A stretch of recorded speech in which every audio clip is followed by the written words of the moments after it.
जम्मू कश्मीर के शोपियां में आतंकियों की गोली का शिकार हुए कश्मीरी पंडित पूर्ण कृष्ण भट्ट का शनिवार को अंतिम संस्कार कर दिया गया। पूर्ण भट्ट के साथ शनिवार को हुई इस दर्दनाक हादसे के बाद से स्थानीय लोगों में आक्रोश है। मारे गए कश्मीरी पंडित का अंतिम संस्कार उनके जम्मू स्थित आवास पर किया गया, जहां उन्हें श्रद्धांजलि देने के लिए लोगों की भारी संख्या देखी गई।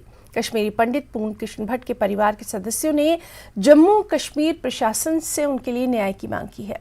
पेश है हमारे साथी समीर भट्ट की ये विशेष रिपोर्ट।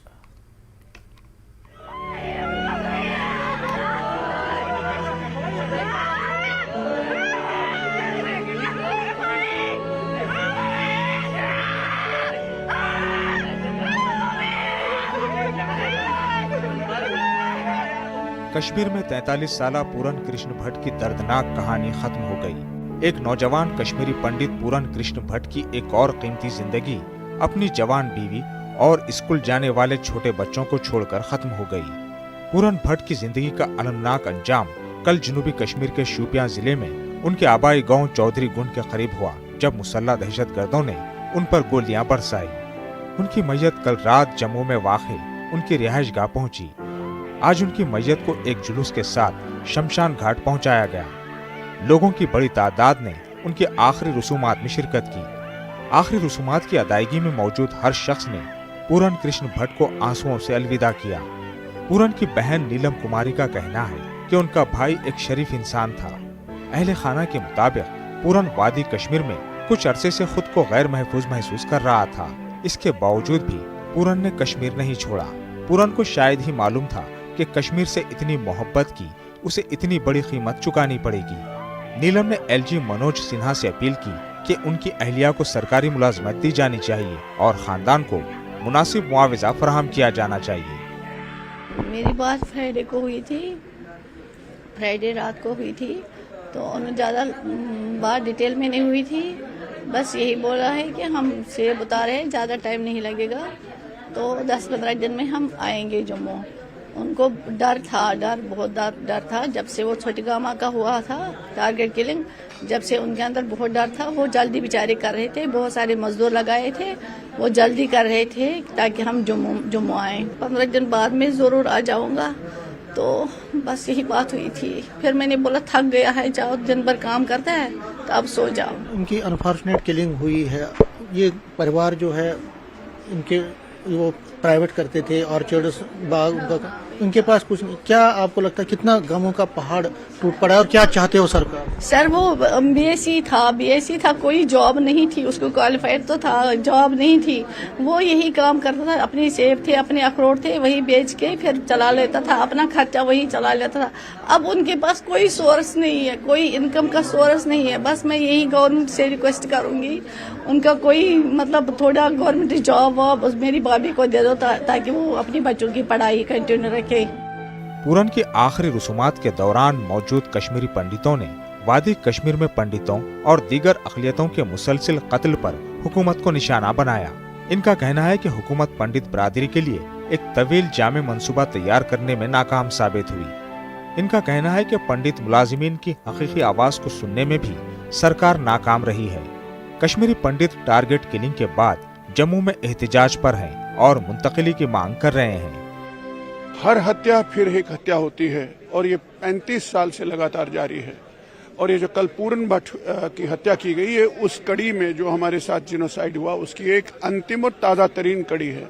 और ये कोई नहीं कह सकता है कि ये अंतिम होगा, क्योंकि सरकार के पास इस सब को टैकल करने की हमको लगता है कोई ठोस पॉलिसी नहीं है। हम वही डिमांड करते हैं जो हमने 32 साल 35 साल अब पॉसिबल है ही नहीं कि कश्मीर में को एग्जिस्टेंस जो आप कहते हैं, तथाकथित कश्मीरियत, भाईचारा, ये कहने की बातें हैं, ये एग्जिस्ट नहीं करती हैं। आपको कोई नहीं चाहता है कि आप वापस जाएं। जब को एग्जिस्टेंस रिजेक्ट हुई है तो ऐसे में आप कैसे जाएंगे? तो वो रास्ता कश्मीरी पंडितों के पास है। हम कहते हैं कि कश्मीर को डिवाइड करो, कश्मीर के अंदर एक चंडीगढ़ बनाओ, एक यूटी कश्मीर के अंदर परमानेंटली क्यों नहीं बने? सरकार तब भी काम कर रही थी, सरकार अब भी काम रही है।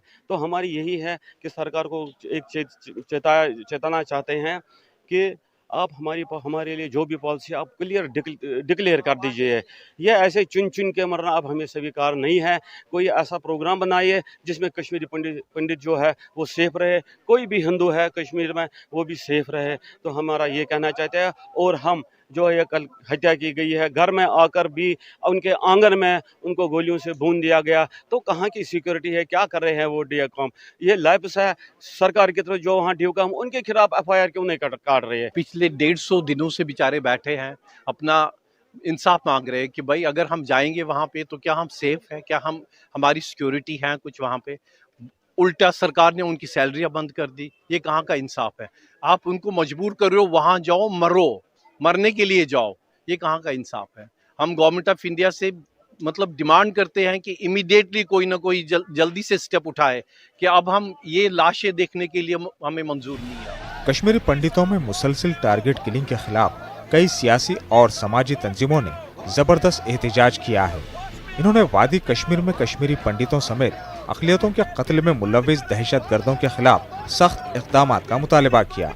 कांग्रेस समेत दीगर अपोजिशन जमातों ने भी वादी कश्मीर में दहशतगर्दों की सरगर्मियों में इजाफे के लिए मरकजी हुकूमत को जिम्मेदार ठहराया है। आज देखो 70 मिनिस्टर भी आ रहे हैं, प्राइम मिनिस्टर साहब भी पल्ली में यहाँ पे आए थे, दावे बड़े करते थे 24 अक्टूबर में 6 महीने होने, वहाँ पे क्या करके गए? तो यहाँ पे लॉलीपॉप देने का काम वो बंद करें। हमें लिप सर्विस नहीं चाहिए, हमें एक्शन चाहिए। अगर यहाँ पे नोटबंदी जिसलिए उन्होंने खत्म की थी कि आतंकवाद की कमर तोड़ेंगे, लेकिन सिलेक्टिव और टारगेटिंग किलिंग का सिलसिला यहाँ पे जारी है। लोगों के और प्रशासन के बीच में एक एडवाइजर है, क्या जम्मू कश्मीर इन्हीं के माध्यम से चलेगा? सिक्योरिटी ग्रिड को मजबूत करने की जरूरत है ताकि इनको सेफ्टी महसूस हो। और आज भी मैं समझता हूँ जो जम्मू बेस्ड एम्प्लॉय जो धरने पे यहाँ पे बैठे हैं, उनका स्टैंड क्लियर यहाँ पे हो गया। इसी वजूहत के तहत वो यहाँ पे परेशान है। गवर्नमेंट रिव्यू करे, कोई ना कोई फैसला यहाँ पे करे और पुख्ता बंदोबस्त सुरक्षा यहाँ पे करे। मैं संवेदना प्रकट करता हूँ तो इस दुखद घटना के ऊपर परिजनों के प्रति आज हम यहाँ पर पहुँचे हुए हैं। इस परिवार के लिए मैं जम्मू कश्मीर सरकार से, केंद्र सरकार से अपील करता हूँ कि परिवार के एक सदस्य को सरकारी नौकरी दी जाए और इसके साथ ही इनको कम से कम 2 करोड़ रुपए का मुआवजा दिया जाए। देखिए, जम्मू कश्मीर सरकार के आश्वासन के बाद ये लोग वहाँ पर रह रहे थे, केंद्र सरकार के आश्वासन के बाद ये लोग वहाँ पर रह रहे हैं। तमाम हिंदू परिवार, अल्पसंख्यक परिवार वहाँ पर रह रहे हैं, मगर सरकार इनको सुरक्षा देने में पूरी तरह से नाकाम साबित हुई है। पूरन कृष्ण भट्ट की हलाकत के बाद उनके बच्चों का मुस्तकबिल अंधेरे में है। एहतजाजियों और अहले खाना का हुकूमत से मुतालिबा है कि वो जल्द अज जल्द इस खानदान के लिए कुछ फलाही इक़दामात उठाए। उम्मीद है कि सरकार कश्मीर और कश्मीर से बाहर कश्मीरी पंडितों को तहफ़्फ़ुज़ के साथ साथ उनकी फलाह और बहबूद के लिए कोई ठोस इक़दामात उठाएगी। न्यूज़ 18 के लिए जम्मू से समीर भट्ट की रिपोर्ट।